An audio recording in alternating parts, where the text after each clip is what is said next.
इस वन को पार करते ही हम गोकर्ण पहुंच जाएंगे और वहां से लंका अधिक दूर नहीं। और यदि मेरी युक्ति सफल नहीं हुई तो फिर क्या होगा? इस प्रकार मैं इन्हें पिताश्री के आत्मलिंग को लंका ले जाने नहीं दे सकता। मुझे इन्हें किसी भी अवस्था में रोकना ही होगा।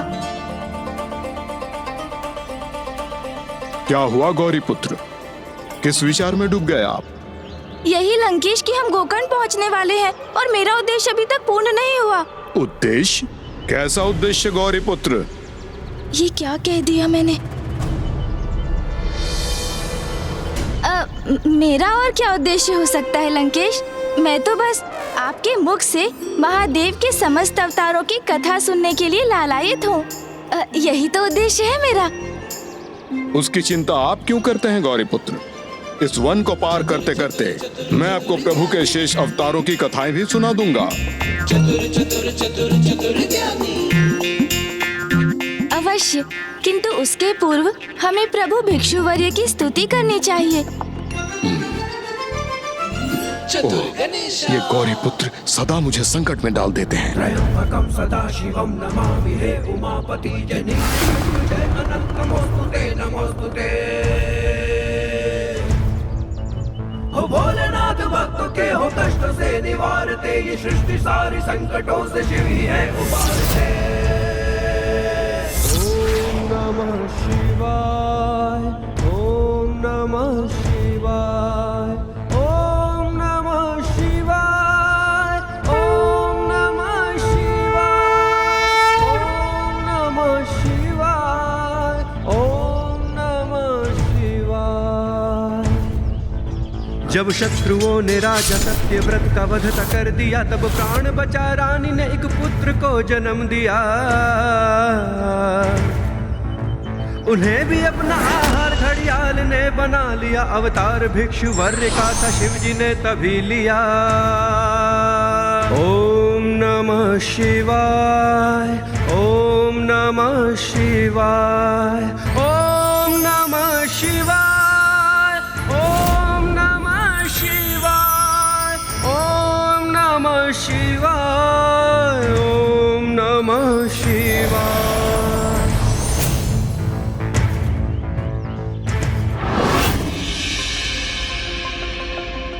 प्रणाम प्रभु भिक्षुवर्य। प्रणाम प्रभु भिक्षुवर्य।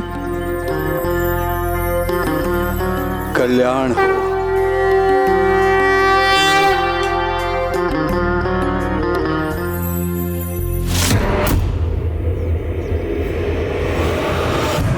क्या तुम्हें पूर्ण विश्वास है लंकेश कि तुम प्रभु के आत्मलिंग को लंका ले जा सकोगे? हाँ अवश्य प्रभु, क्योंकि आपकी इच्छा से ही तो मुझे आत्मलिंग प्राप्त हुए हैं और आपकी ही इच्छा से मैं यहाँ तक पहुँचा हूँ। और अब जब मैं गोकर्ण के इतने निकट पहुँच चुका हूँ तो अब लंका अधिक दूर कहाँ है? अब शीघ्र ही वहाँ पहुँच जाऊंगा प्रभु। ये मत भूलना लंकेश कि यहाँ के आगे जो भी होगा मेरी इच्छा से ही होगा।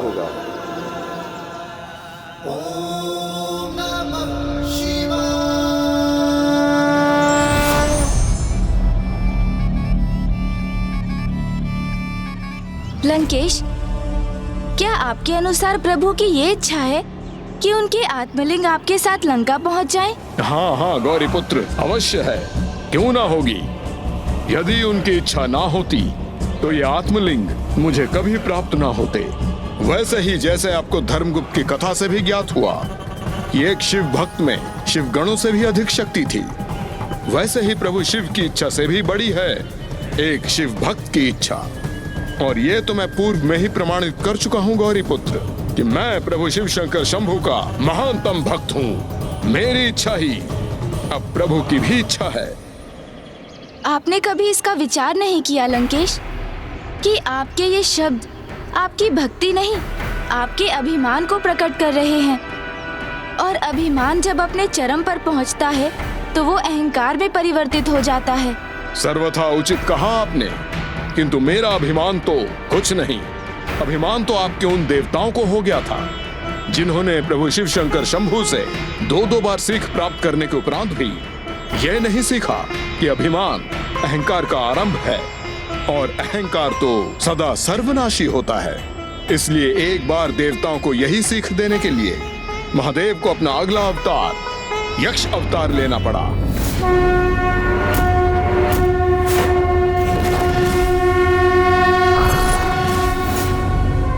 इतना तो हुआ कि मैंने लंकेश से वार्तालाप कर कुछ तो विलंब किया। लंकेश, जल। अच्छा हुआ मैं लंकेश को कुछ और समय के लिए रोकने में समर्थ हुआ। अब मुझे इनसे और संवाद कर इन्हें कुछ और समय रोकने का प्रयास करना होगा। अधिक मात्रा में जल पी चुके हैं लंकेश। अब इन्हें लघु शंका भेजे जाने की मेरी युक्ति सफल होने ही वाली है। ये लीजिए गौरीपुत्र। शीघ्र अतिशीघ्र मैं प्रभु महादेव की समस्त कथाओं को समाप्त करना चाहता हूँ गौरीपुत्र, ताकि मैं अब अपने धाम लंका पहुँच सकूं। लंकेश, कृपया और कुछ जल ग्रहण कीजिए और फिर मुझे संपूर्ण कथा सुनाइए। पुनः जल ग्रहण करूं? हाँ, और जल भी लीजिए ना। आपको लंका तक छलांग लगाकर पहुंचना है, इसलिए जल से आपको अतिरिक्त ऊर्जा प्राप्त होगी। लंकेश, जल।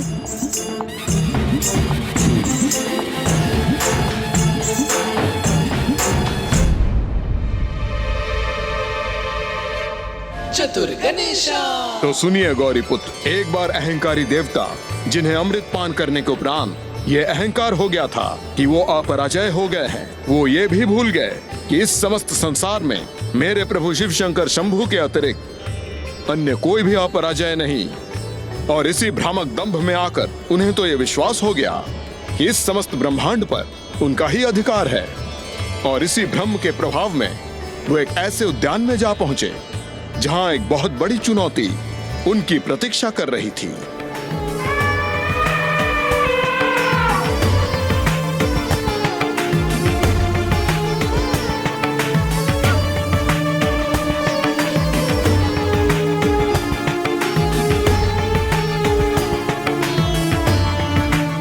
रावत,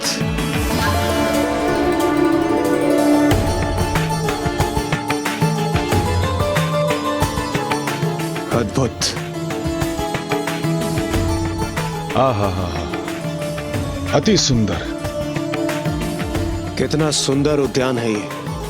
प्रतीत होता है स्वर्गलोक के उपवन का ही विस्तार है। हाँ इंद्रदेव, तब तो हमें इस सुंदर उद्यान में भ्रमण करने का आनंद लेना चाहिए।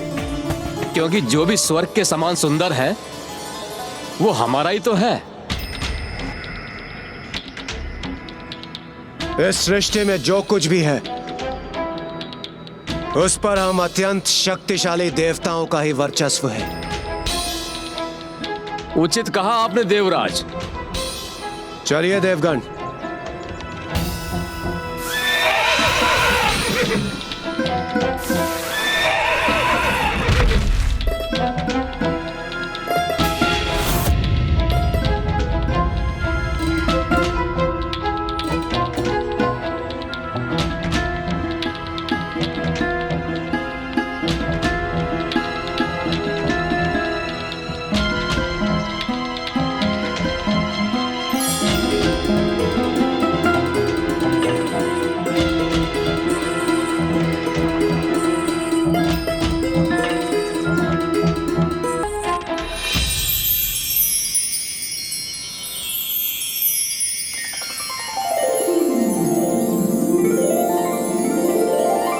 अद्भुत, अद्भुत, अद्भुत। मेरी तो इच्छा है कि इस स्थान को ही अपने साथ स्वर्गलोक ले चलूं। उचित कहा आपने इंद्रदेव। मैं भी आपसे सहमत हूँ। इतने सुंदर स्थान को तो स्वर्ग में होना चाहिए। अवश्य।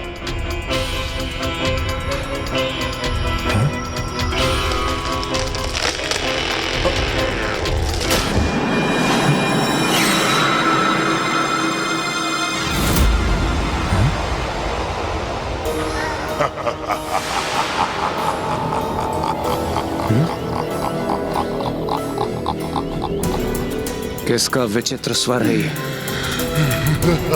और ये स्वर कहाँ से आ रहा है? ये निजी उपवन है जिसमें अनुमति के बिना किसी का भी प्रवेश वर्जित है। कौन है यहाँ जो देवराज इंद्र को रोकने का दुस्साहस कर रहा है?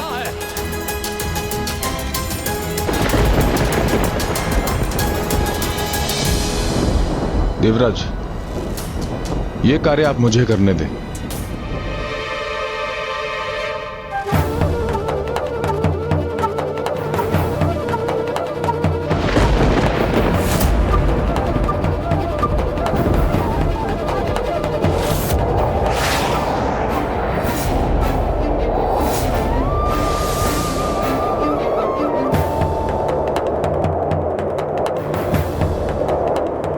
आपको रुकने की आवश्यकता नहीं देवराज। कदापि जो भी आपको रोकने का प्रयत्न कर रहा है वो ये नहीं जानता कि हम कोई साधारण जीव नहीं अपितु अत्यंत ही शक्तिशाली देवता हैं। आप प्रवेश कीजिए देवराज।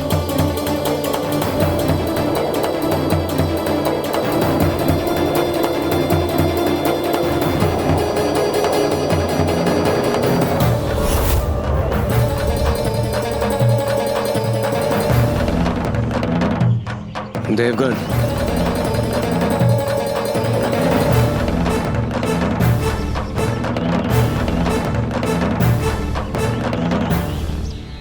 बिना अनुमति के यहाँ आप सभी का प्रवेश निषेध किया था मैंने।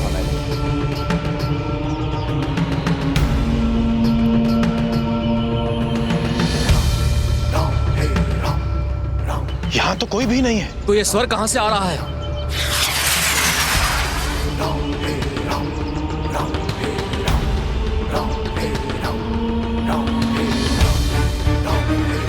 तो तुम्हारे अनुसार मुझे देवराज इंद्र को प्रवेश करने हेतु किसी की अनुमति की आवश्यकता है?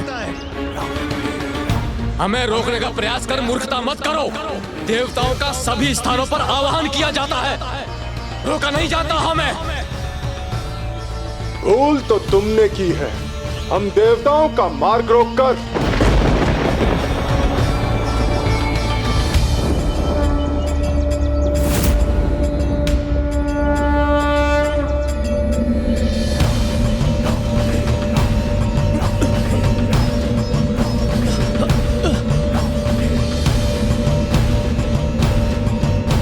देवगण,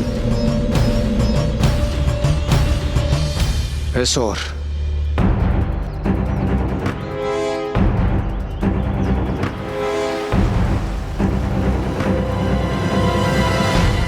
ये और कुछ नहीं, अभिमान है आपका।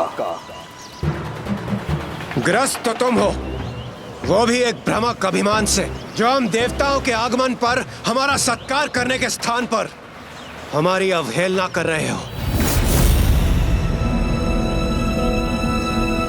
देवता? कैसा देवता? वो देवता जिनमें इतना भी शिष्टाचार नहीं कि किसी के अधिकार क्षेत्र में प्रवेश करने के पूर्व उसकी अनुमति प्राप्त कर ले।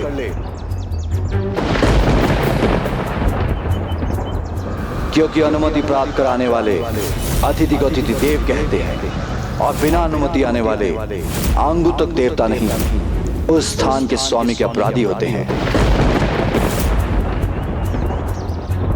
अरे हो कौन तुम?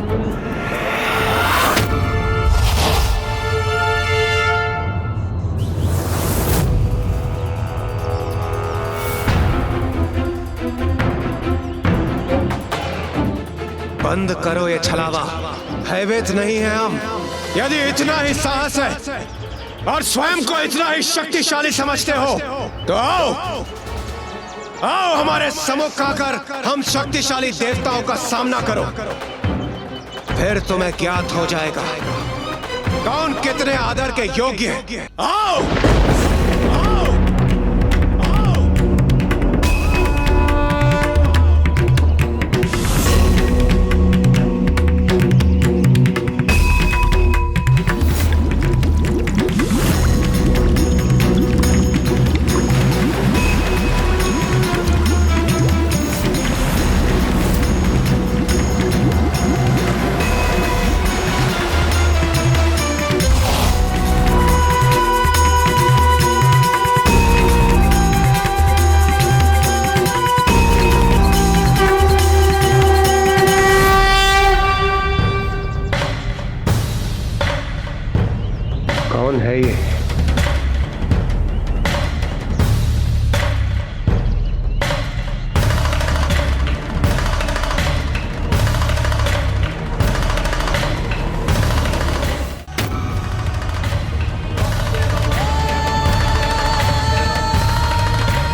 क्या हुआ? संपूर्ण जगत को अपनी संपत्ति समझने वाले दंपति देवता मेरे दर्शन पाकर इस प्रकार स्तंभित क्यों रह गए?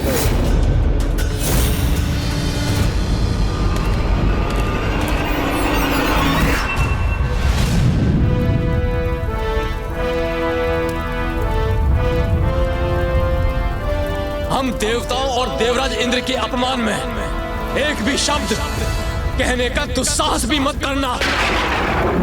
कदाचित तुम्हें मेरा परिचय ज्ञात नहीं है। मैं अग्निदेव हूँ जो संपूर्ण उद्यान को एक क्षण में भस्म कर सकता हूँ। और मैं वरुण देव जो इस उद्यान के प्रत्येक वृक्ष और पौधे से जल के प्रत्येक कण को सोख कर उन्हें निर्जीव बना सकता हूं।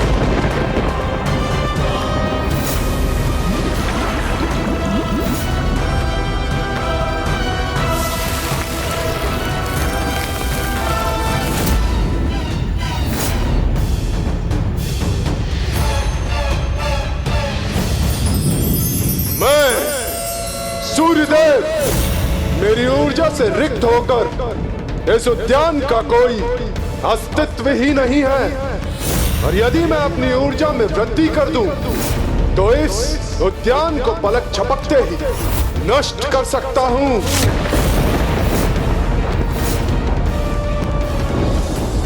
और मैं देवराज इंद्र इन समस्त शक्तिशाली देवताओं का राजा, और यहाँ का वातावरण पूर्ण रूप से मेरे ही नियंत्रण में है। वो देखो,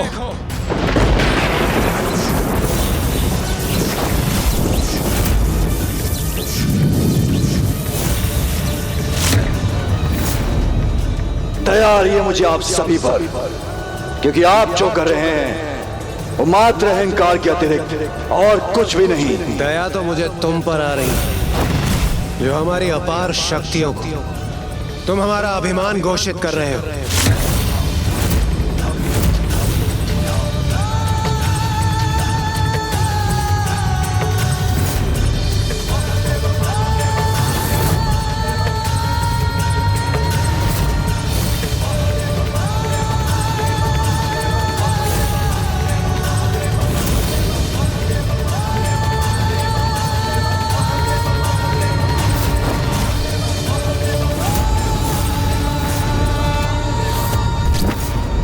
यदि आप सभी में इतनी शक्ति है तो आइए,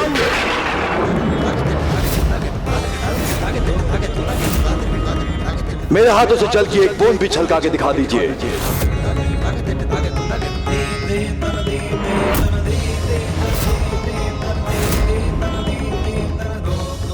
क्या हुआ? अभी तो आप सभी अपनी शक्ति का इतना प्रबल उद्घोष कर रहे थे, क्या इतने शीघ्र आप सभी ने साहस का परित्याग कर दिया?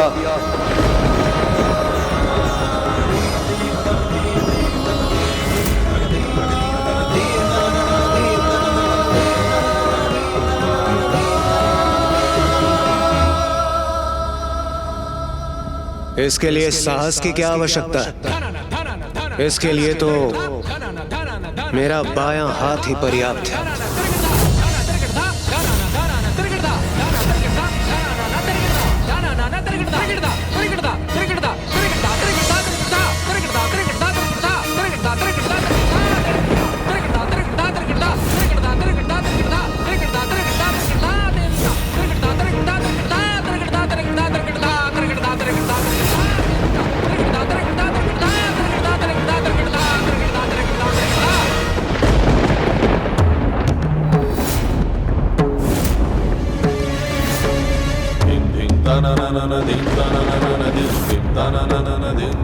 कदाचित मुझे अतिरिक्त शक्ति का प्रयोग करना चाहिए।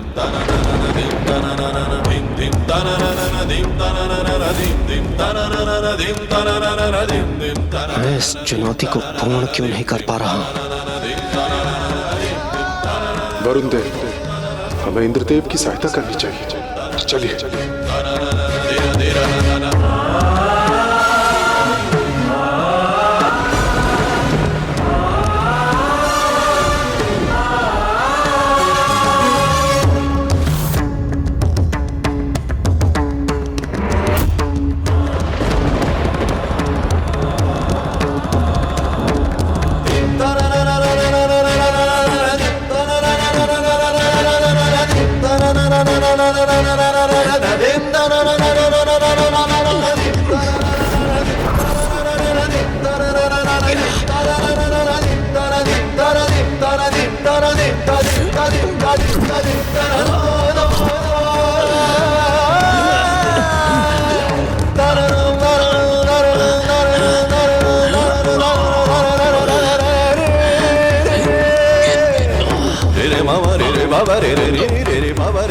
कैसी दिव्य ऊर्जा है ये, जिसके कारण मेरे हाथ प्रभावित हो रहे हैं।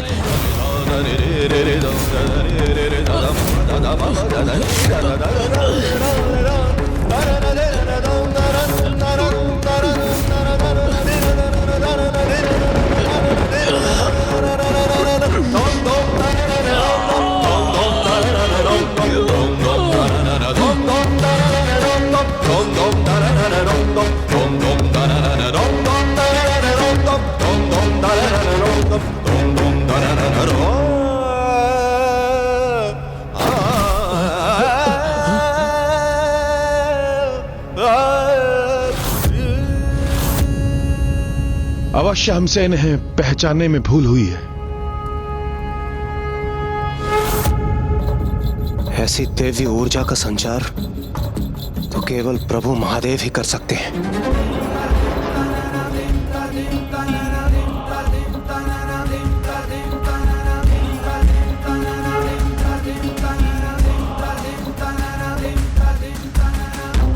हे प्रभु यक्ष, हमें क्षमा कर दीजिए, हम आपको पहचानने में असमर्थ रहे। किंतु अब हम आपको पहचान गए हैं। आप देवों के देव महादेव हैं। हमें क्षमा करें प्रभु, हम अपने अभिमान से इतने ग्रस्त हो गए थे कि ये भी ज्ञात न कर सके कि स्वयं जगत पिता अवतार लेकर हमारे सम्मुख है। हमें क्षमा कर दीजिए प्रभु, हमें क्षमा कर दीजिए, हमसे बहुत बड़ी भूल हो गई। हमारे अहंकार का मर्दन करने वाले प्रभु यक्ष देव, हमें अपने पूर्ण दर्शन देने की कृपा करें।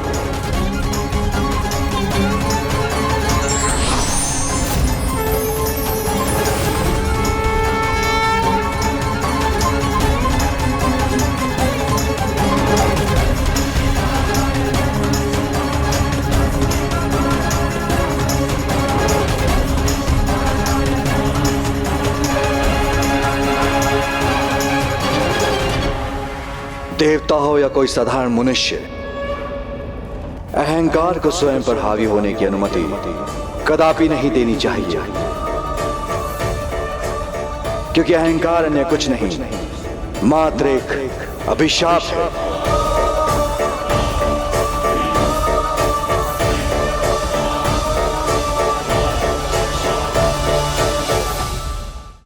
तो इस प्रकार प्रभु महादेव ने अपने यक्ष अवतार के माध्यम से उत्तम जीवन व्यतीत करने का एक अन्य सूत्र प्रस्तुत किया, जिससे उन्होंने ये स्थापित किया कि कोई कितने भी उच्च पद पर क्यों ना आसीन हो, वो कितना भी अधिक बलवान क्यों ना हो, किंतु उसे कभी भी अपने पद और बल का अभिमान नहीं करना चाहिए। हाँ गौरी पुत्र, इसका सर्वोच्च उदाहरण तो मैं हूँ। कितना शक्तिशाली हूँ मैं।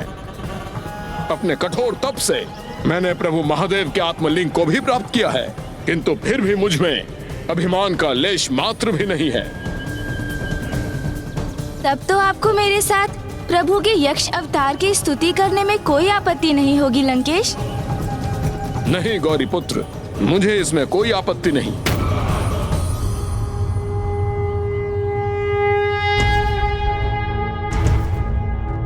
त्रयंबकं सदाशिवं नमामि हे उमापति जयनीलकंठ जय अनंत नमोस्तुते नमोस्तुते।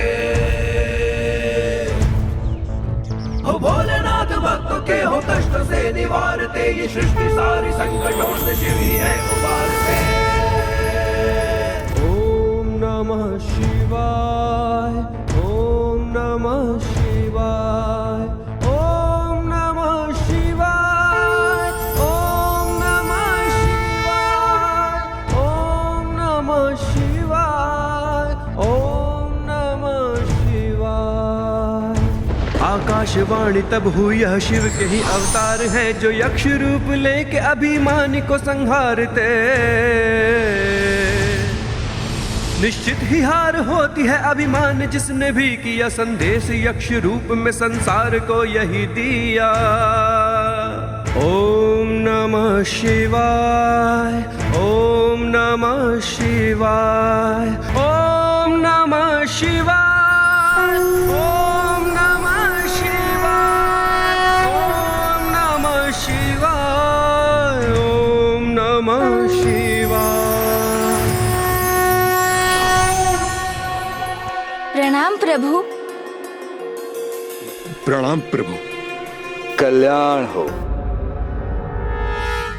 प्रभु, आपके इस महानतम, इस सर्वोच्च भक्त को आपका आशीष प्राप्त हो चुका है, तो अब आपकी इन आत्मलिंग को मुझे लंका ले जाने से कोई नहीं रोक सकता। संसार की प्रबलतम शक्ति भी नहीं।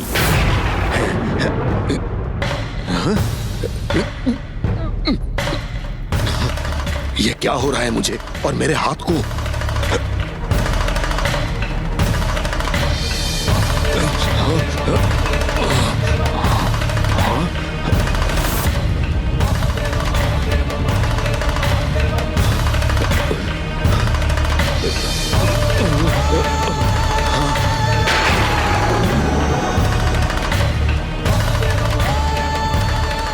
प्रभु मुझसे क्रुद्ध हैं क्या?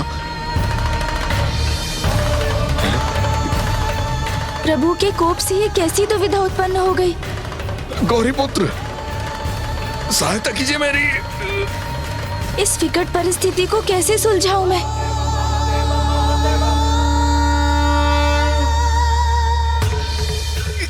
प्रभु, मैं निर्दोष हूँ, मुझे दंडित मत कीजिए। प्रभु, कृपया कर लंकेश पर दया कीजिए।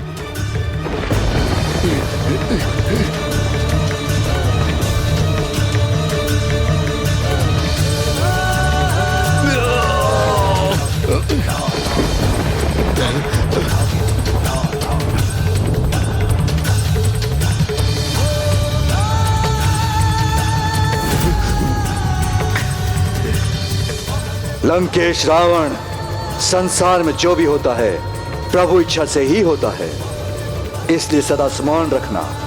मात्र ज्ञान अथवा सीख देने से पुण्य प्राप्त नहीं होता, स्वयं उस सीख का पालन करना भी अति आवश्यक है।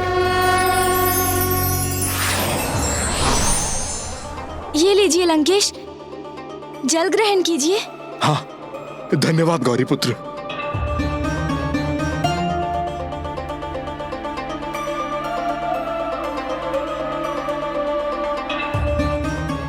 लंकेश, इस बार तो प्रभु ने आपको सीधे शब्दों में एक स्पष्ट सीख ही दे दी। नहीं गौरीपुत्र, यह सीख मेरे लिए नहीं थी। यह तो प्रभु ने उनके लिए कहा जो ज्ञान के आडंबर के साथ धर्मात्मा होने का स्वांग करते हैं, सभी के समक्ष ज्ञान का वितरण करते हैं, किंतु स्वयं उस ज्ञान का पालन नहीं करते। कितनी सरलता से लंकेश अपने लिए दी गई सीख को भी पलट देते हैं। ऐसे अहंकारी जीव कभी भी उचित सीख स्वीकार नहीं कर पाते।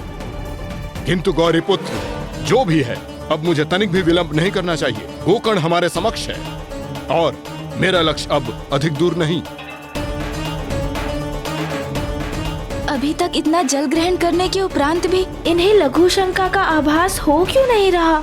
ऐसे तो मेरी युक्ति कदापि सफल नहीं होगी। मुझे किसी भी उपाय से लंकेश को अवश्य रोकना होगा, और जिसके लिए मुझे कुछ और समय की आवश्यकता है।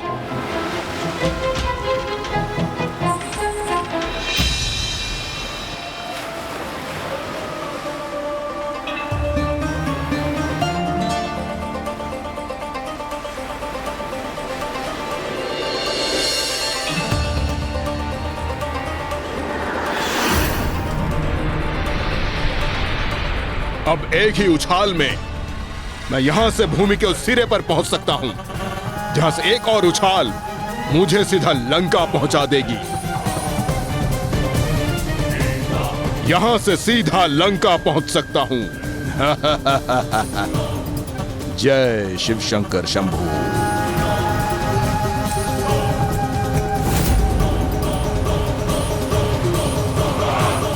लंकेश ने तो एक ही उछाल में लंका पहुंचने का निर्णय ले लिया है।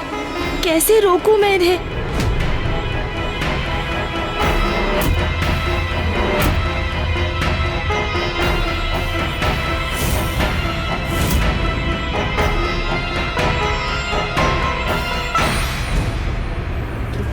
मेरे प्रस्थान का।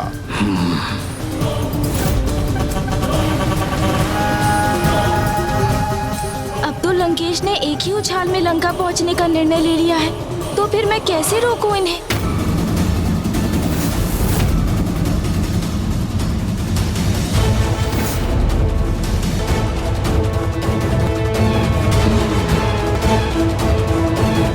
रुकिए लंकेश।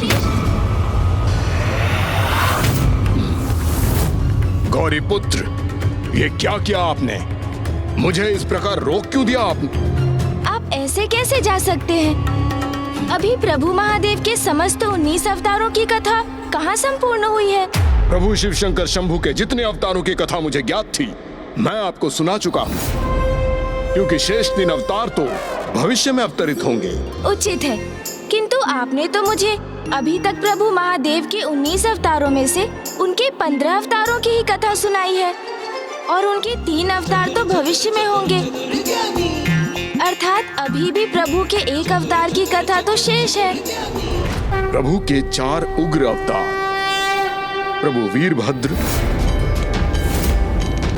प्रभु भैरव, प्रभु वृषभ और प्रभु शरभ। फिर देवताओं को सीख देने वाले उनके 4 अवतार, प्रभु पिपलाद, प्रभु ऋषि दुर्वासा, प्रभु अवधूत और प्रभु यक्ष। ये हुए उनके 8 अवतार। फिर प्रभु के 2 भक्त अवतार थे, प्रभु नंदी और प्रभु गृहपति। और भक्तों के उद्धार के लिए प्रभु सुरेश्वर और प्रभु कृष्ण दर्शन के अवतार के साथ उनके 3 सौम्य अवतार थे, प्रभु ब्रह्मचारी, सुनट नर्तक और भिक्षुवरी। तो इनकी पूर्ण गणना हुई 15 अवतारों की। तो प्रभु के 16वां अवतार थे,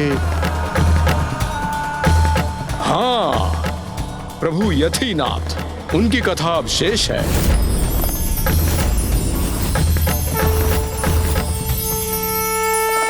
लंकेश, प्रभु के यतीनाथ अवतार की कथा के उपरांत तो आपको प्रस्थान करना है, तो आप जल ग्रहण करते रहिए और पूर्ण निश्चिंतता से उचित समय लेकर विस्तार से मुझे उनकी भी कथा सुना दीजिए। गौरी पुत्र, मैं आपको उनकी कथा अवश्य सुनाऊंगा, किंतु मेरे पास अधिक समय नहीं है। मुझे सूर्यास्त के पूर्व लंका अवश्य पहुंचना है। शीघ्र जल दीजिए।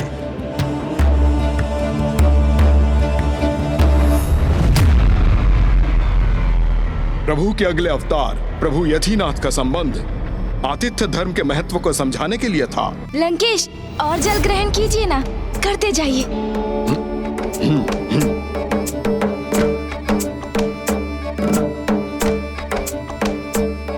एक वन में एक भील और भिलनी वास करते थे। वहां विचरण करने वाले योगियों से उन्होंने प्रभु शिव शंकर शंभू की महिमा का श्रवण किया और धीरे धीरे वो उनके भक्त बन गए। और फिर उन्होंने एक शिलाखंड को शिवलिंग की मान्यता देकर पूजा आरंभ कर दी। भाग्यवान, देखो मुझे क्या मिला है आज वन में। देखो मुझे वन में क्या मिला। हाँ, इन्हें मैं अपने साथ ले आया।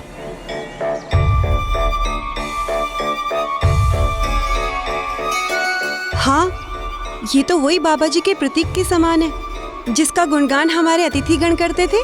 उचित कहा तुमने। हमें भी बाबा जी की पूरी श्रद्धा के साथ पूजा करनी चाहिए और अपार पुण्य प्राप्त करना चाहिए। बाबा जी यदि प्रसन्न हो गए ना, तो वो हमें दर्शन देकर कदाचित हमारा भी उद्धार कर देंगे। ये तो उचित कहा आपने, हमें ऐसा ही करना चाहिए। कहाँ स्थापित करूं इन्हें? कहाँ स्थापित करूं? हाँ, कदाचित बाबा जी को स्थापित करने के लिए यही स्थान उचित रहेगा। अब हम भी बाबा जी की पूजा कर सकेंगे। मैं स्थान को स्वच्छ कर देती हूँ। और मैं बाबा जी की पूजा के लिए जल ले आता हूँ।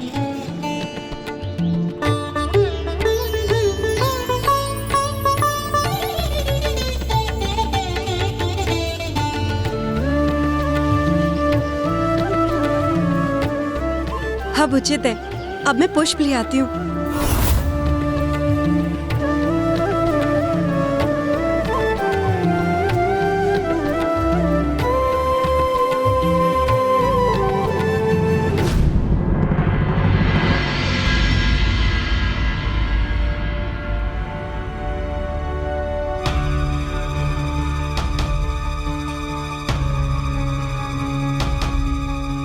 स्वामी, आपको स्मरण है पूजा की क्या विधि बताई थी हमारे अतिथियों ने? पहले पुष्प अर्पण किए जाते हैं या जल? मेरे विचार से तो सर्वप्रथम जल ही अर्पण किया जाता है। नहीं नहीं, आपसे कोई भूल हो रही है। सर्वप्रथम पुष्प अर्पण किए जाते हैं। नहीं प्रिय, मुझे भली भांति स्मरण है, सर्वप्रथम जल ही अर्पण किया जाता है।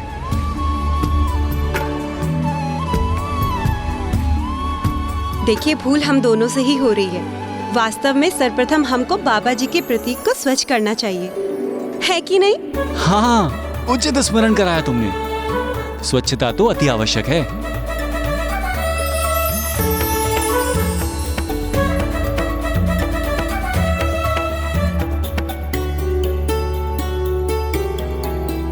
लो।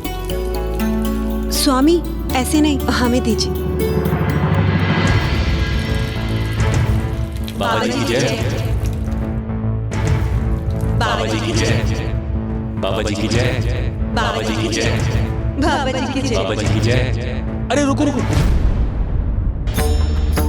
क्या हुआ स्वामी? मुझसे कोई त्रुटि हुई क्या? कदाचित पुष्प नहीं, कुछ और समर्पित किया जाता है बाबा जी को। तो फिर? तुम्हें भी ना कुछ भी स्मरण नहीं रहता है। पुष्प नहीं, बाबा जी को पत्र समर्पित किए जाते हैं। तुम रुको, मैं बाबा जी के लिए पत्र लेकर आता हूँ। बाबा जी क्षमा करना, मुझसे भूल हो गई। हमने सर्वप्रथम आपको पुष्प अर्पित कर दिए। क्षमा करना बाबा जी, क्षमा बाबा जी। ये देखो प्रिय, मैं बाबा जी की पूजा हेतु अनेक पत्र ले आया हूँ। ये उचित किया आपने। बाबा जी की जय हो। बाबा जी की जय। बाबा जी की जय। बाबा जी की जय। बाबा जी की जय। बाबा जी की जय।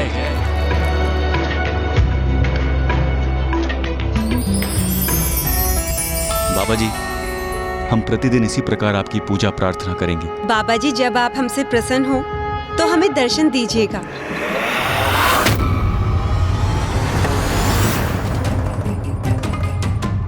ये लो, और पत्र ले आया हूँ। बाबा जी की जय। बाबा जी की जय। बाबा जी की जय। बाबा जी की जय। बाबा जी की जय। बाबा जी की जय। बाबा जी की जय। ओम नमः शिवाय। ओम नमः शिवाय। ओम नमः शिवाय। ओम नमः शिवाय। ओम नमः शिवाय। बाबा जी की जय। बाबा जी की जय। हे बाबा जी, जब तक आप हमें दर्शन नहीं देंगे, हम निरंतर आपकी ऐसी ही पूजा अर्चना करते रहेंगे। बाबा जी की जय। बाबा जी की जय। ओम नमः शिवाय। ओम नमः शिवाय। ओम नमः शिवाय। ओम नमः शिवाय। प्रणाम प्रभु। बाबा जी की जय। बाबा जी की जय। बाबा जी की जय। बाबा जी की जय। बाबा जी की जय। बाबा जी की जय। बाबा जी की जय। बाबा जी की जय। बाबा जी की जय। बाबा जी की जय। बाबा जी की जय। बाबा जी की जय। बाबा जी की जय। बाबा जी की जय। बाबा जी की जय। मैं जलकुंड से और जल लेकर आता हूँ। बाबा जी की जय। बाबा जी की जय। बाबा जी की जय। बाबा जी की जय। बाबा जी की जय। बाबा जी की जय। बाबा जी की जय। बाबा जी की जय। बाबा जी की जय। प्रभु, अवश्य आपके असंख्य भक्तों में से किसी महान भक्त ने पूर्ण श्रद्धा और भक्ति के उच्चतम शरण पर पहुंचकर आपका स्मरण किया है और आप उन्हें ही दर्शन प्रदान करने जा रहे हैं। हाँ देवी, आपने सर्वथा उचित कहा।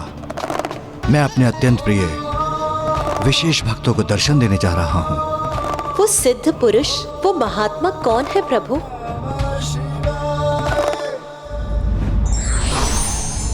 बाबा जी की जय। बाबा जी की जय।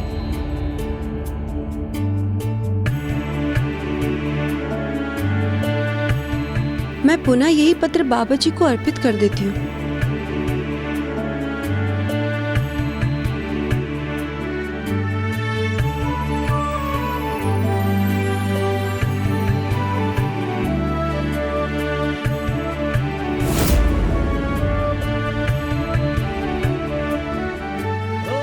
आश्चर्य, तो क्या यही है प्रभु के वो विशेष भक्त?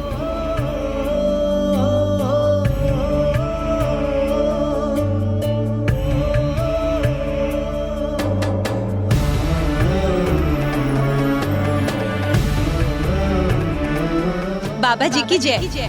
बाबा जी की जय। बाबा जी की जय। बाबा जी की जय।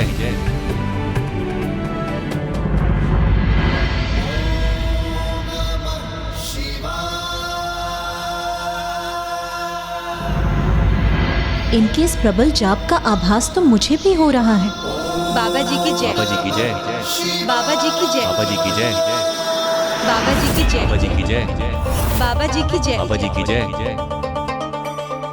ये किसका विचित्र स्वर है जिसकी गूंज यहाँ स्वर्ग तक पहुंच रही है? बाबा जी की जय। बाबा जी की जय। बाबा जी की जय। बाबा जी की जय। ये महादेव की कैसी विचित्र आराधना है। प्रभु के शिवलिंग के स्थान पर मात्र एक शिलाखंड है।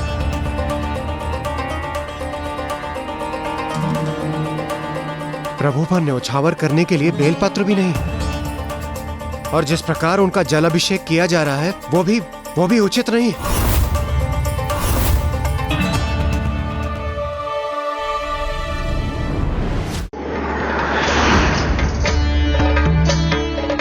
देखिए नाथ, महादेव की कितनी विचित्र पूजा कर रहे हैं ये। बाबा जी की जय। बाबा जी की जय। बाबा जी की जय। बाबा जी की जय। बाबा जी की जय। ये विचित्र नहीं, ये सर्वदा अनोखी पूजा है। मैं पूर्ण विश्वास से कह सकता हूँ, इन दोनों की अबोध निष्कपट पूजा भोलेनाथ तक अवश्य पहुंच गई होगी। बाबा जी की जय। बाबा जी की जय। बाबा जी की जय। बाबा जी की जय। बाबा जी की जय। बाबा जी की जय। बाबा जी की जय। प्रभु ब्रह्मांड के अनेकों स्थान पर स्थित होकर महान तपस्वी, योगी, ज्ञानी, महानतम पुरुष पूर्ण विधि विधान से और श्रद्धा से आपकी पूजा कर रहे हैं, और आप इन भक्तों को अपना दर्शन प्रदान करने के इच्छुक हैं, जिन्हें ना ही पूजा की विधि का कोई ज्ञान है और ना ही किसी मंत्र का ज्ञान। उन्हें तो स्वच्छता और शुद्धता का भी कोई ध्यान नहीं है प्रभु। यहाँ तक कि आपके शिवलिंग की पहचान भी नहीं है इन भक्तों को। इसीलिए मेरे मन में यह जिज्ञासा उत्पन्न हो रही है स्वामी, कि ऐसा क्या विशेष है इन भक्तों की भक्ति में कि आप इन्हें दर्शन प्रदान करने के लिए तत्पर हो रहे हैं प्रभु। कदाचित इनकी पूजा विधि को अपूर्ण मानकर आप मेरे द्वारा इन्हें दर्शन देने के मेरे इस निर्णय से सहमत नहीं, तो फिर उचित है देवी, मैं अपने भक्तों की परीक्षा लूंगा, उन्हें अपनी योग्यता प्रमाणित करने का एक अवसर प्रदान करूंगा। मुझे विश्वास है देवी, उसके उपरांत आपके समस्त संशय दूर हो जाएंगे। किंतु स्वामी। बाबा जी की जय। बाबा जी की जय। बाबा जी की जय। बाबा जी की जय। बाबा जी की जय। बाबा जी की जय। बाबा जी की जय। बाबा जी की जय। प्रभु महादेव उन्हें दर्शन प्रदान कर रहे हैं। ये दोनों भील भीलनी की इतनी त्रुटिपूर्ण पूजा को क्यों फलित कर रहे हैं प्रभु?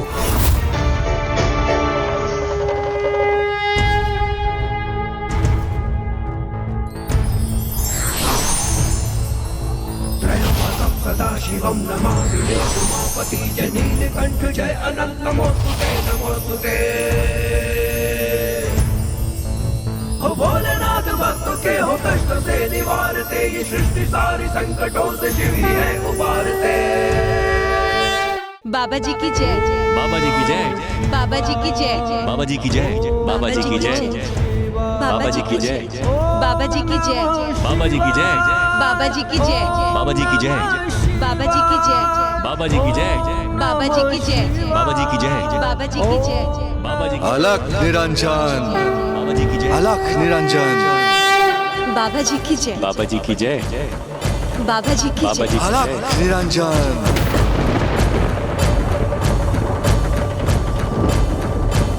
हम बाबा जी की पूजा अर्चना तब तक बंद नहीं करेंगे जब तक कि वो हमें स्वयं दर्शन न दे दें। बाबा जी की जय। बाबा जी की जय। बाबा जी की बाबा जय। जी की जय। निरंजन। बाबा जी की जय। बाबा जी की जय। बाबा जी की जय। बाबा जी की जय। बाबा जी की जय। बाबा जी की जय। ये अबोध भक्त जो शिवलिंग को भी पहचानने में असमर्थ है, भला प्रभु को कैसे पहचान सकेंगे? बाबा जी की जय। क्या इस कुटिया के वासी इस योगी अति को अपने अतिथि के रूप में स्वीकार करेंगे, अथवा मुझे इस द्वार से बिना आश्रय प्राप्त किए ही लौटना होगा? पर हमने तो प्रण लिया था ना कि जब तक प्रभु हमें दर्शन नहीं देंगे हम अपने पूजा के स्थान से नहीं उठेंगे। उचित कहती हो तुम, किंतु मैंने ये भी सुना है कि अतिथि भी भगवान का ही स्वरूप होते हैं, अतः उनकी सेवा करना भी भगवान की पूजा प्रार्थना करने के समान ही है। तो फिर यदि हम अतिथि देव की सेवा करेंगे तो इससे हमारी पूजा भंग नहीं होगी। सत्य कहते हैं आप, फिर तो हमें इनका स्वागत करना चाहिए।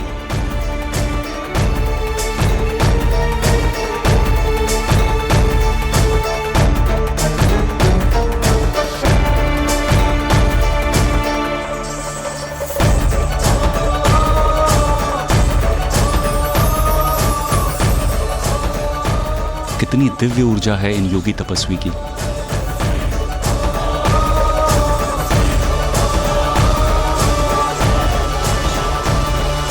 मैं एक योगी हूँ जो निरंतर भ्रमण कर अपनी तपस्या करता है। यतिनाथ नाम है मेरा, और मैंने सुना है इस वन के मार्ग से जाने वालों को आपके यहाँ आतिथ्य प्राप्त करने का सौभाग्य प्राप्त होता है।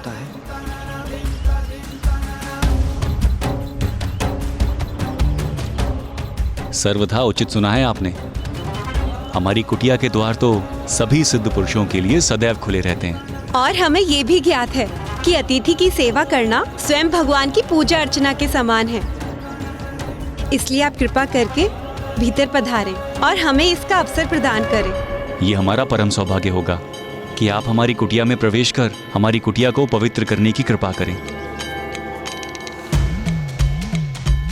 आइए प्रभु। आइए प्रभु। आइए प्रभु।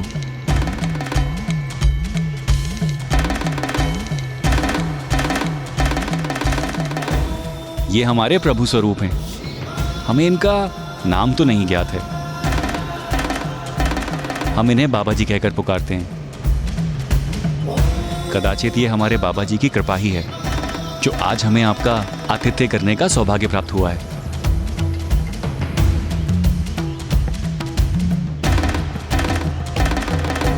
आइए प्रभु।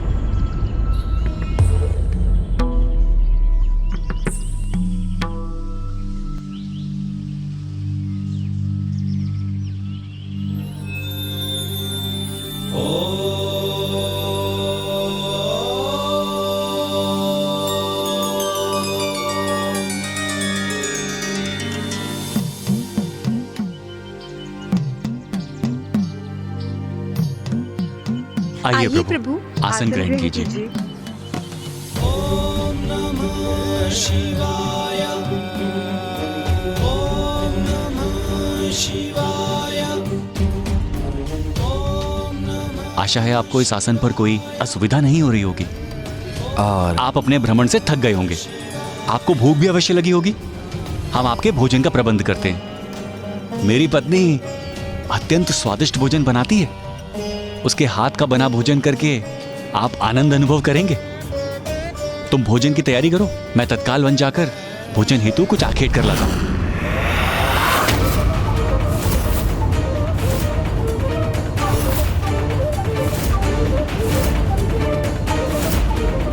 ये विचित्र भक्त क्या कह रहा है? ये तो महादेव को तामसिक अर्थात मांसाहारी भोजन करवाने की बात कर रहे हैं।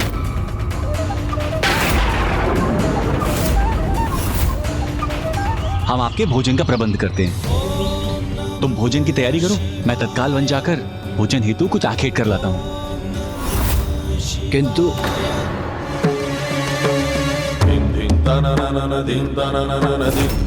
ये अबोध भील युगल करने क्या जा रहा है? ये क्या महादेव को तामसिक आहार प्रस्तुत करेगा? स्वामी भोलेनाथ है तो उनके ये भक्त भी अत्यंत भोले हैं, जिन्हें तो ये भी ज्ञात नहीं कि स्वामी भोजन में क्या स्वीकार करते हैं और क्या नहीं। क्या प्रभु महादेव सत्य में ही इस तामसिक भोजन का सेवन करने वाले हैं? स्वामी, क्या महादेव वास्तव में ये भोजन स्वीकार करेंगे?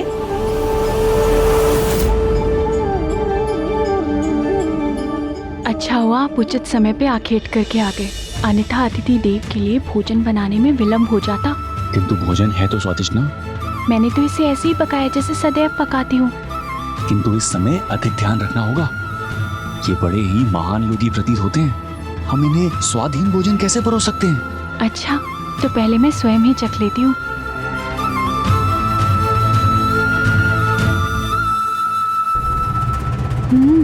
बहुत अच्छा है। देखिएगा, जब अतिथि देव इसे ग्रहण करेंगे ना, तो वो भी आनंदित हो जाएंगे। उत्तम, अति उत्तम।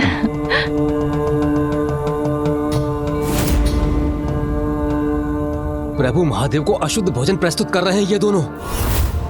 कैसी अज्ञानता है ये।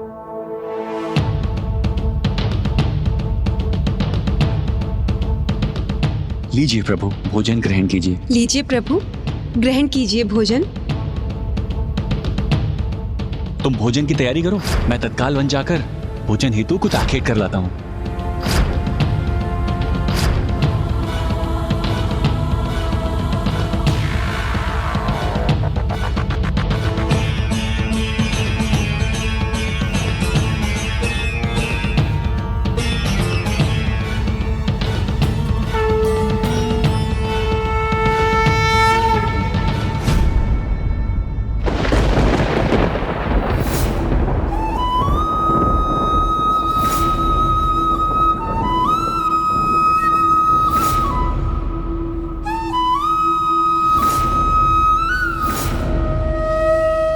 प्रभु आप निश्चिंत रहिए, मेरी पत्नी ने इस भोजन का स्वाद लिया है।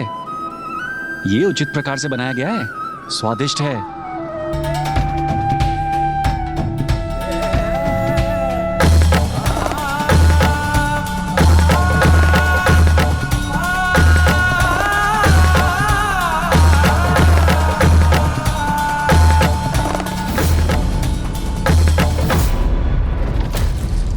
प्रभु महादेव ने तो वो निवाला भी स्वीकार कर ली।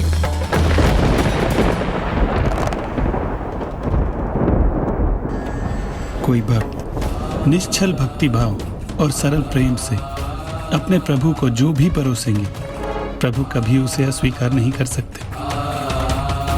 ऐसे निर्मल प्रेम से प्रभु को परोसे जाने वाला धान का एक दाना भी पर्याप्त है, और बिना प्रेम और निष्ठा से परोसे जाने वाले नाना प्रकार के व्यंजन भी उन्हें संतुष्ट नहीं करते।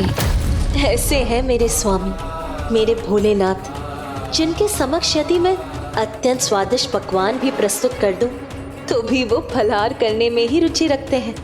किंतु आज उन्होंने अपने भक्तों का मन रखने के लिए तामसिक भोजन भी सहर्ष स्वीकार कर लिया है। प्रभु, कैसी भूल हो गई हमसे। आपको भोजन तो ग्रहण करा दिया, किंतु आपके लिए जल लाना ही भूल गए। लीजिए प्रभु, जल ग्रहण कीजिए।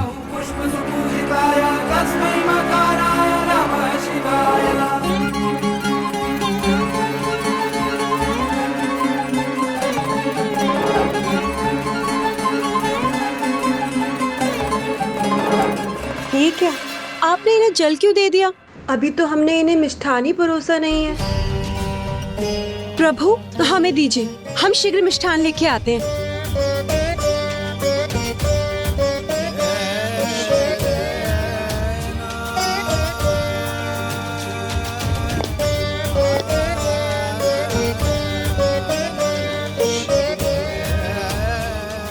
इतने विशेष अतिथि का इतने से गुड़ से क्या होगा?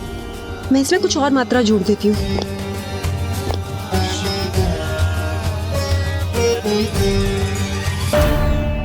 प्रभु, मिष्ठान के नाम पर हमारे पास ये गुड़ ही है। आशा है आपको ये भाएगा।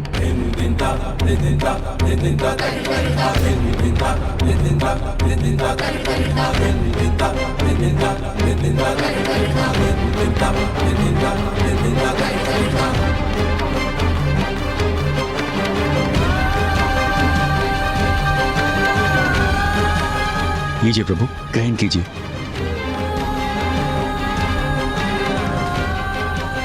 कैसा अनुपम प्रेम, कितना अनूठा सेवा भाव है इन भक्तों का,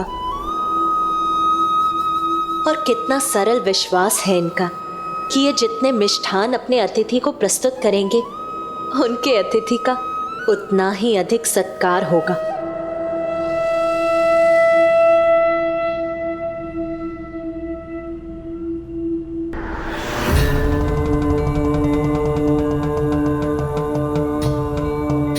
हमें क्षमा करें अतिथि देव, हमने आपके समक्ष भोजन और मिष्ठान तो प्रस्तुत कर दिए, किंतु आपके चरण नहीं धोए, जो हमें सर्वप्रथम करना चाहिए था। इसमें क्षमा मांगने की कोई आवश्यकता नहीं। एक अतिथि के प्रति सेवा भाव ही महत्वपूर्ण होते हैं, और फिर वो सेवा किसी भी रूप में प्रस्तुत हो सकती है। तब तो फिर आप हमें अपने चरण धोने की अनुमति दीजिए, यह हमारा परम सौभाग्य होगा।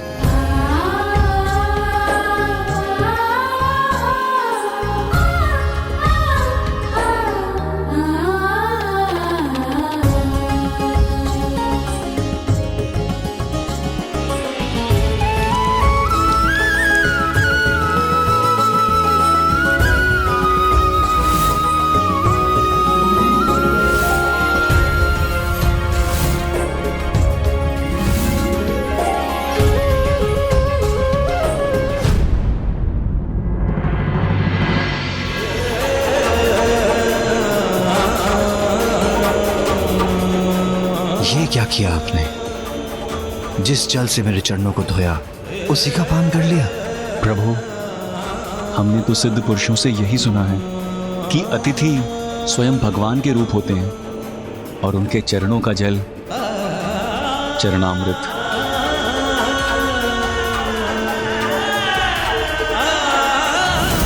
जब प्रभु मात्र एक अतिथि के रूप में इनके समक्ष प्रस्तुत हुए हैं, तब ये दोनों इनका ऐसा सत्कार कर रहे हैं, ऐसा अनूठा सेवा भाव है इनका इनके प्रति। तो जब इन्हें ये ज्ञात होगा कि ये और कोई नहीं, स्वयं उनके आराध्य है, तब तो ये दोनों उनकी सेवा में अपने प्राण ही न्यौछावर कर देंगे।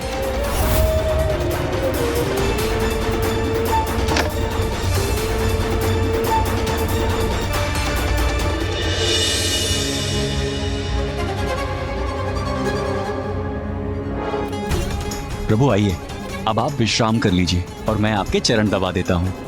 और मैं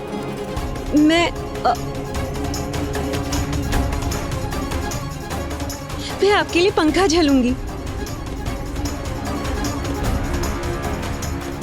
आप दोनों मेरी पर्याप्त सेवा कर चुके हैं, इसलिए अब और कुछ करने की आवश्यकता नहीं। नहीं प्रभु, आपकी सेवा करने के इस अवसर से हमें वंचित मत कीजिए। हाँ प्रभु।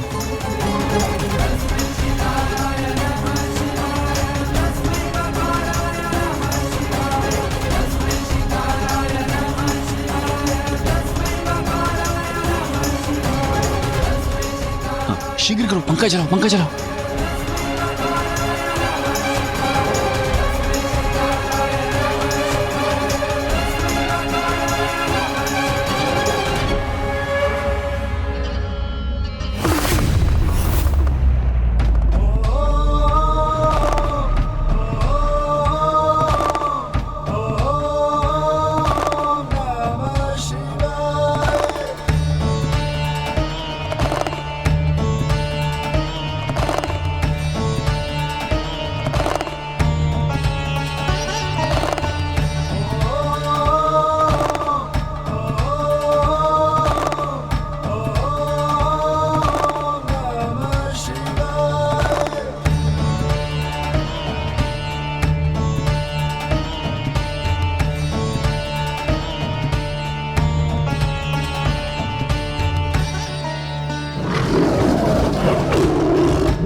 तो सिंह की गर्जना है। कोई ध्वनि उत्पन्न मत करो, अन्यथा अतिथि देव की निद्रा में व्यवधान आ जाएगा। ये मत भूलो कि इनकी सेवा और सुरक्षा दोनों ही हमारे परम दायित्व हैं।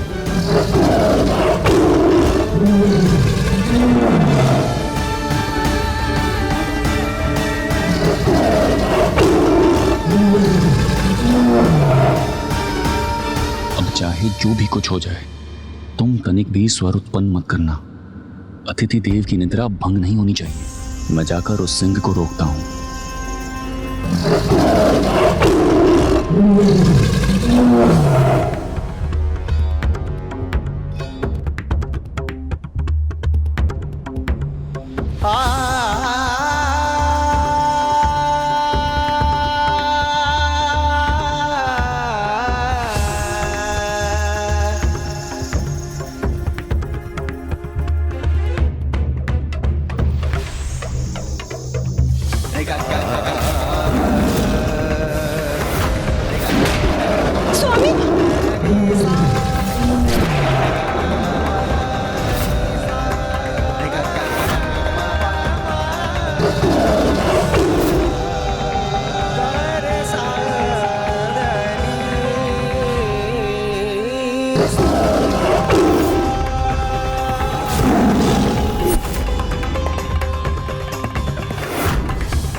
अब चाहे जो भी कुछ हो जाए, तुम तनिक भी स्वर उत्पन्न मत करना।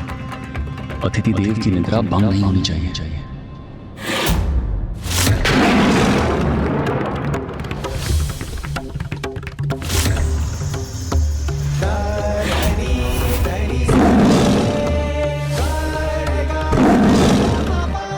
नहीं, मैं प्रभु की निद्रा भंग नहीं होने दूंगा।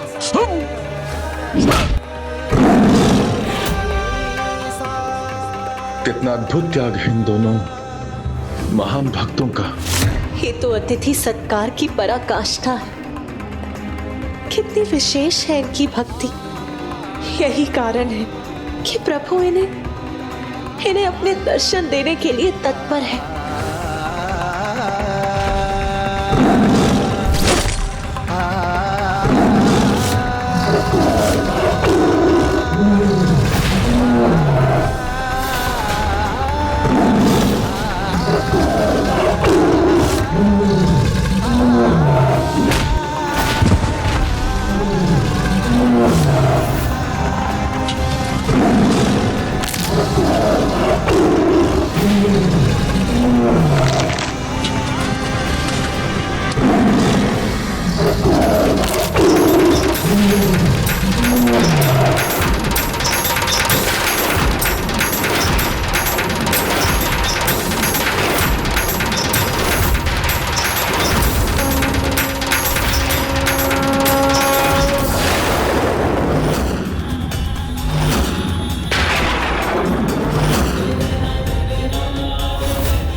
ऐसा अनूठा अतिथि सत्कार, ये तो अतुलनीय है।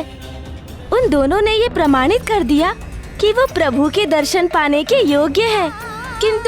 किंतु यही ना गौरी पुत्र कि किसी ने, स्वयं शिव शंकर शंभु ने भी इस स्थिति में कोई हस्तक्षेप क्यों नहीं किया?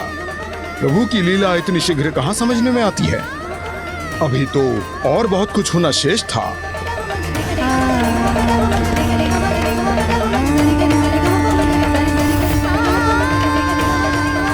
स्वामी का ही आदेश था, कुछ भी हो जाए किंतु अतिथि देव की सेवा भंग नहीं होनी चाहिए और मैं उस आदेश का पूर्ण रूप से पालन करूंगी।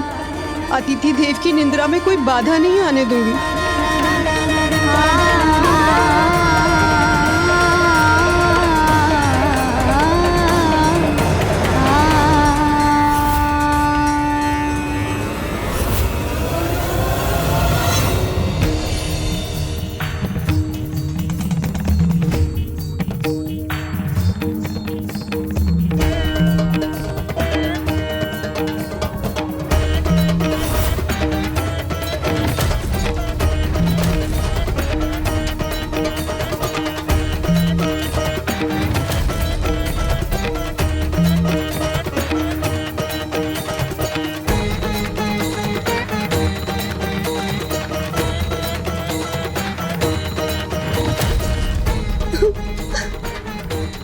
स्वामी।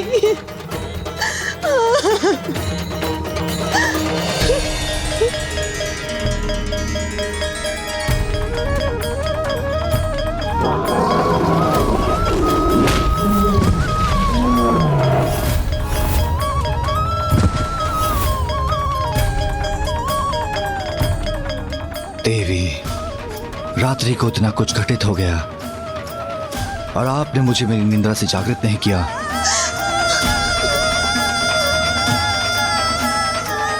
क्षमा कीजिएगा अतिथि देव, मेरे स्वामी की अंतिम इच्छा यही थी प्रभु कि आपको किसी प्रकार का कष्ट ना हो, और जिसका मैंने पूर्ण प्रयास किया है। और ये अब मेरी अंतिम इच्छा है प्रभु कि मेरे पति स्वर्ग में हो या किसी भी लोक में हो, और मुझे भी मृत्यु प्राप्त हो प्रभु, और मैं भी उनके साथ उनके लोक में उनका साथ पा सकूं। प्रभु। हे अतिथि देव, आप तो महान तपस्वी हैं। यदि आप हमारी सेवा से प्रसन्न हैं, तो आप मुझे ऐसा आशीर्वाद दीजिए या वरदान दीजिए कि मैं अपने प्राण को त्याग सकूं, क्योंकि मेरे पति के बिना मेरा जीवन निरर्थक है प्रभु, निरर्थक है प्रभु, निरर्थक है प्रभु, निरर्थक है प्रभु, सर्वथा निरर्थक है। नहीं देवी,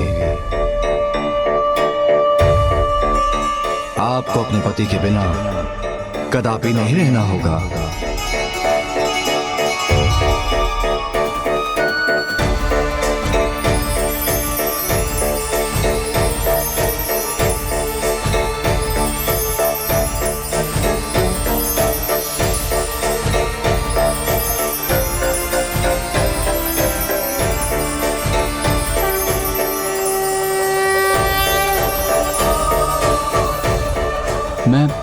मैं जीवित हूँ।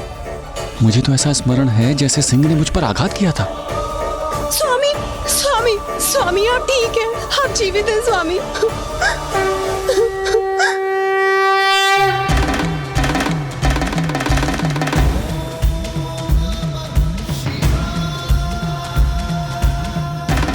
प्रभु, आप कोई साधारण योगी तो कदापि नहीं हो सकते।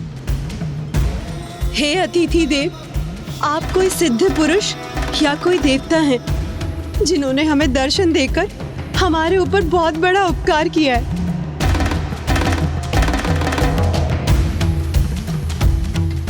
हे प्रभु, आप जो भी हैं, अपना वास्तविक दर्शन देने की कृपा करें। मैं वही हूँ जिनकी पूजा आराधना में आप सदैव लीन रहते थे, जिन प्रभु का आप सदैव जाप करते हैं। वही शिव हूं मैं, वही शिव हूं मैं, वही शिव हूं मैं।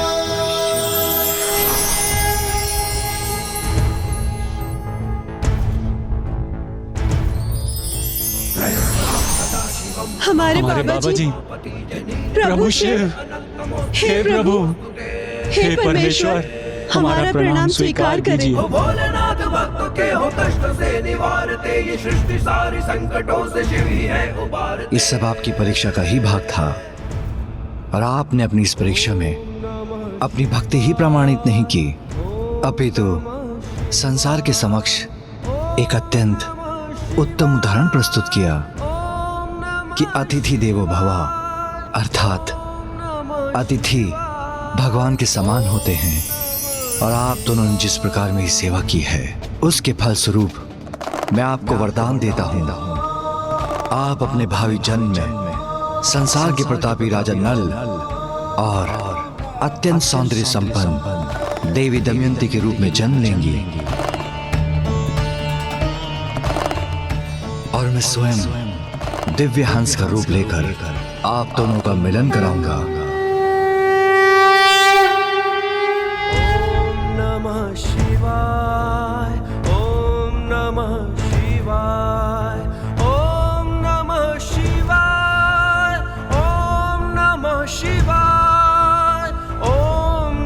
शिवाय।